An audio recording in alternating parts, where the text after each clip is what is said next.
pagi keluarga besar Happy Soul Family yang dikasih Tuhan Yesus Kristus. Senang pagi hari ini kita bisa kembali mendengarkan renungan firman Tuhan. Itu berarti Tuhan masih beri kita kesempatan satu hari lagi untuk kita bisa bangun dengan tubuh yang sehat, untuk kita bisa merasakan semua berkat-berkat yang Tuhan sudah siapkan. Tuhan masih beri kita nafas kehidupan, Tuhan masih beri kita kesempatan untuk beraktivitas, dan terutama kesempatan untuk kita bisa berkumpul dengan keluarga dan orang-orang yang kita kasihi. Pagi hari ini renungan yang akan saya bawakan judulnya adalah Kaulah Segalanya. Apa itu kaulah segalanya? Minggu-minggu ini adalah minggu-minggu menjelang pencurahan Roh Kudus, 10 hari pencurahan Roh Kudus. Kamis besok adalah ibadah kenaikan Tuhan Yesus, kita merayakan kenaikan Tuhan Yesus ke surga, dan setelah itu 10 hari pencurahan Roh Kudus. Bagi saudara-saudara yang belum mengetahui apa sih peran Roh Kudus dalam kehidupan kita, saya akan bahas sedikit, mungkin gak banyak. Mungkin nanti pas pencurahan Roh Kudus ada banyak rekan-rekan kita semua yang akan membagikannya. Tapi saya akan bahas sedikit aja mengenai Roh Kudus sebelum kita berdoa terlebih dahulu. Tuhan Yesus, kami bersyukur pagi hari ini Kau masih berikan kami kesempatan satu hari lagi untuk kami bisa bangun dengan tubuh yang sehat, untuk kami bisa merasakan semua berkat-berkat Tuhan, untuk kami bisa beraktivitas pada pagi hari ini. Renungan pagi ini Tuhan, biarlah Kau buka hati kami, pikiran kami, mata hati kami Tuhan, agar kami mengerti apa yang Kau ingin sampaikan kepada kami. Terima kasih Tuhan Yesus. Di dalam nama Tuhan Yesus kami sudah berdoa dan mengucap syukur. Haleluya, amin. Ada beberapa peran Roh Kudus yang akan saya bagikan kepada Bapak Ibu sekalian. Yang pertama, Roh Kudus adalah roh penghibur. Di dalam Yohanes 14 ayat 26 dikatakan, tetapi penghibur yaitu Roh Kudus yang akan diutus oleh Bapa dalam namaku, dialah yang akan mengajarkan segala sesuatu kepadamu dan akan mengingatkan kamu akan semua yang telah kukatakan kepadamu. Roh Kudus adalah pribadi yang diberikan kepada umatnya oleh Tuhan Yesus. Janjinya Tuhan Yesus setelah dia naik ke surga, dia memberikan seorang penghibur, roh yang lain selain dirinya. Dan perannya yang pertama adalah sebagai penghibur. Yang kedua adalah sebagai penolong. Di dalam Yohanes 14 ayat 16 dikatakan, Aku akan meminta kepada Bapa dan Ia akan memberikan kepadamu seorang penolong yang lain, supaya Ia menyertai kamu selama-lamanya. Roh Kudus yang ada dalam diri kita bisa menjadi penolong saat kita benar-benar membutuhkannya. Ketika kita mengalami keadaan yang terdesak, ketika tidak menemukan solusinya, Roh Kudus yang berperan sebagai jawaban. Tanpa kita sadari, tahu itu adalah jawabannya.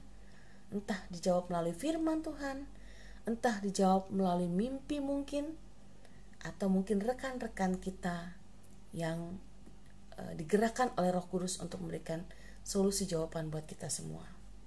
Yang ketiga, Roh Kudus adalah roh kebenaran. Pribadi Roh Kudus adalah pribadi yang penuh dengan hikmat dan kebenaran. Saat kita tidak melakukan sesuatu yang sesuai dengan perintah Tuhan, Roh Kudus yang ada dalam kita itu mengingatkan bahwa hal itu adalah suatu kesalahan. Bila kita menghiraukan, maka kita akan menerima akibatnya di kemudian hari. Yang keempat, Roh Kudus adalah roh yang lemah lembut. Pribadi yang lemah lembut adalah pribadi yang tidak dikatakan dalam Alkitab dikatakan adalah jika seorang menghujat Roh Kudus, ia tidak akan diampuni, karena Roh Kudus adalah roh yang lemah lembut. Roh Kudus itu kalau kita mengundang Roh Kudus dalam hati kita, Roh Kudus masuk ke dalam hati kita. Tapi apabila kita tidak menginginkannya, Roh Kudus juga tidak akan memaksa. Seperti itu, saudara. Roh Kudus membentuk sifat manusia. Roh Kudus yang ada dalam hidup kita akan mengubah secara perlahan sifat kita yang tidak berkenan di mata Tuhan. Misalnya dulu kita suka malas baca Alkitab atau malas berdoa. Roh Kudus yang ada dalam diri kita itu menggerakkan kita agar kita bisa rajin berdoa dan membaca Alkitab. Salah satunya itu. Roh Kudus memberikan karunia. Ada beberapa karunia Roh Kudus seperti bahasa roh, bernubuat, berhikmat, bijaksana. Itu tujuannya adalah agar kita bisa berkomunikasi dengan Roh Kudus dengan lebih dekat lagi. Kepada seorang, Roh Kudus memberikan kuasa untuk mengadakan mujizat, dan kepada yang lain ia memberikan karunia untuk bernubuat, dan kepada yang lain lagi ia memberikan karunia untuk membedakan bermacam-macam roh. Kepada seorang yang memberikan karunia untuk berkata-kata dalam bahasa roh, dan kepada yang lain yang memberikan karunia untuk menafsirkan bahasa roh. Tetapi itu semua dikerjakan oleh Roh yang satu dan yang sama, yang memberikan karunia kepada tiap-tiap orang secara khusus seperti yang dikehendakinya. Yang berikutnya, Roh Kudus memberikan kekuatan. Selain sebagai roh penghibur, Roh Kudus Roh Kudus memberikan kekuatan kepada setiap orang. Entah ketika kita mengalami hal buruk, atau entah kita mengalami perasaan yang tidak menentu, Roh Kudus memberikan kita kekuatan, memberikan ketegaran dalam menghadapi setiap masalah kehidupan. Roh Kudus hadir membantu kita dan menjadikan kita lebih kuat lagi, agar dalam masalah-masalah yang berikut kita dapat lebih tegar lagi. Roh Kudus memberikan arahan. Dia yang ada dalam kita akan terus memberi kita arahan layaknya seorang pemimpin. Arahan tersebut bisa berbagai macam, ini akan disesuaikan dengan apa yang menjadi kebutuhan kita. Di bawah pimpinan Roh Kudus, maka kita bisa tahu apa yang harus kita perbuat yang sesuai dengan firman Tuhan. Roh Kudus sebagai sahabat. Jangan kita berpikir bahwa Tuhan tidak bisa kita jadikan sebagai sahabat. Walaupun dengan segala kekuasaannya, Roh Kudus tetap mau mendengarkan curhatan kita, keluh kesah kita. Mungkin tidak segera dijawab, tetapi seiring berjalannya waktu, akan ada peristiwa atau ajaran atau mimpi yang akan menjadi jawaban buat doa-doa kita. Roh Kudus adalah roh pelindung. Bukti bahwa Roh Kudus adalah roh pelindung adalah selalu mengingatkan kita apabila kita akan mengalami satu musibah yang kita tidak tahu. Kalau kita taat, kita akan terhindar dari masalah itu. Roh Kudus menghasilkan buah pertobatan. Di dalam Galatia 5 ayat 22-23 dikatakan, tetapi buah-buah roh ialah kasih karunia, kasih sukacita, damai sejahtera, kesabaran, kemurahan, kebaikan, kesetiaan, kelemah lembutan, penguasaan diri. Tidak ada hukum yang menentang hal-hal itu. Roh Kudus yang ada dalam kita membantu kita menghasilkan buah-buah roh seperti yang tertulis dalam di atas. Karena kita hidup harus memperlihatkan buah pertobatan kepada semua orang, agar mereka percaya bahwa Tuhan Yesus ada dalam kehidupan kita. Apakah buah-buah roh sudah ada dalam kehidupan kita? Roh Kudus menumbuhkan iman percaya kita.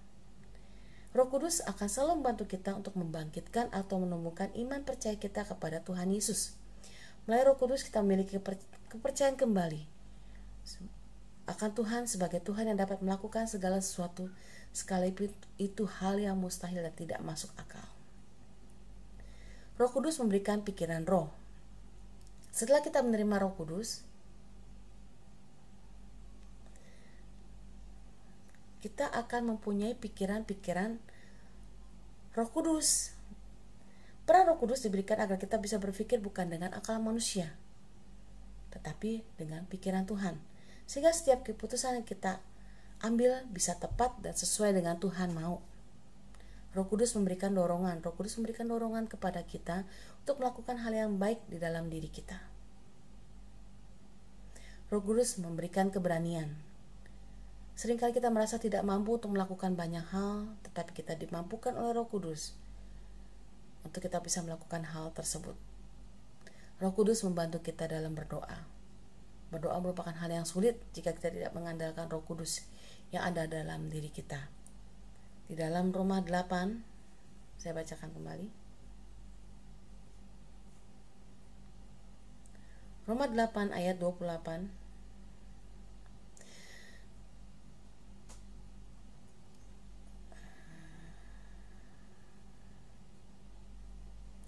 Roma 8 ayat 26.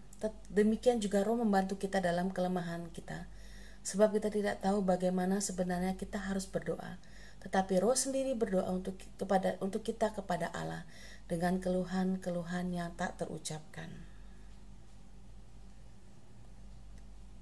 Jadi, Roh membantu kita berdoa. Jadi saudara tidak usah ragu lagi bagaimana harus berdoa kepada Tuhan, karena Roh Kudus sendiri yang membantu kita dalam kita berdoa. Roh Kudus adalah roh pengajar.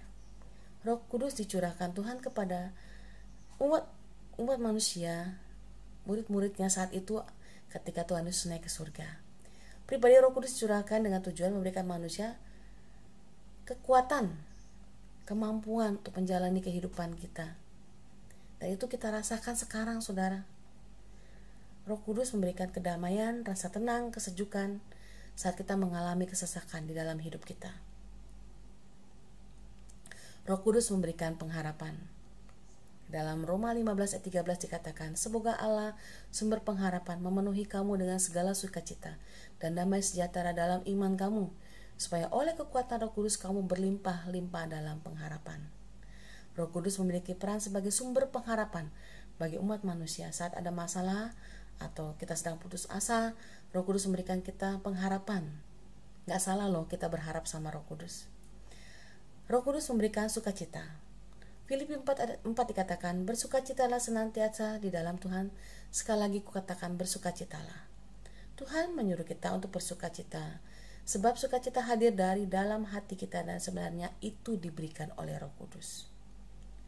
Roh Kudus menyebarkan kasih di dalam hati. Roma 5 ayat 5 dikatakan, dan pengharapan tidak mengecewakan, karena kasih Allah telah dicurahkan dalam hati kita oleh Roh Kudus yang telah dikaruniakannya kepada kita. Roh Kudus menyatukan manusia dengan Bapa. Roh Kudus yang ada dalam diri manusia adalah sebagai perantara dan jembatan kita kepada Bapa. Melalui doa-doa yang kita panjatkan atas tuntunan Roh Kudus, membuat kita semakin dekat dengan Bapa di surga. Tanpa Roh Kudus maka tidak ada yang menjadi perantara kita dengan Bapa. Yang terakhir, Roh Kudus menguatkan roh kita. Di dalam Efesus 3:16 dikatakan, aku berdoa supaya Ia menurut kekayaan kemuliaannya menguatkan dan meneguhkan kamu oleh rohnya di dalam batinmu. Roh Kudus ada dalam kita untuk menguatkan iman kita saat kita tergoncang, sehingga kita cepat bangkit dan tidak berlarut dalam kesedihan. Semua peran Roh Kudus akan terjadi dalam kehidupan kita apabila kita mau Roh Kudus mengambil alih seluruh kehidupan kita sepenuhnya. Dan Roh Kudus akan bekerja secara maksimal dalam kehidupan kita ketika kita berserah sama Tuhan Yesus dan berserah sama Roh Kudus, dan Roh Kudus akan ambil alih hidup kita sepenuh-penuhnya. Mari kita berdoa kepada Tuhan agar Tuhan semakin memberikan kepada kita kemampuan untuk kita bisa menjalani hidup kita sehari lepas hari bersama dengan Roh Kudus. Tuhan Yesus, kami bersyukur pagi hari ini. Biarlah Roh Kudus-Mu terus ada dalam kehidupan kami, dan agar kami terus berpegang kepada perintah Tuhan, dan Roh Kudus memampukan kami melakukan semuanya itu. Peganglah tangan kami ya Roh Kudus, jangan pernah lepaskan kami. Kami tidak mampu berjalan sendiri tanpa Engkau dalam kehidupan yang saat ini tidak menentu, Tuhan Yesus. Terima kasih untuk Roh Kudus yang Kau berikan kepada kami.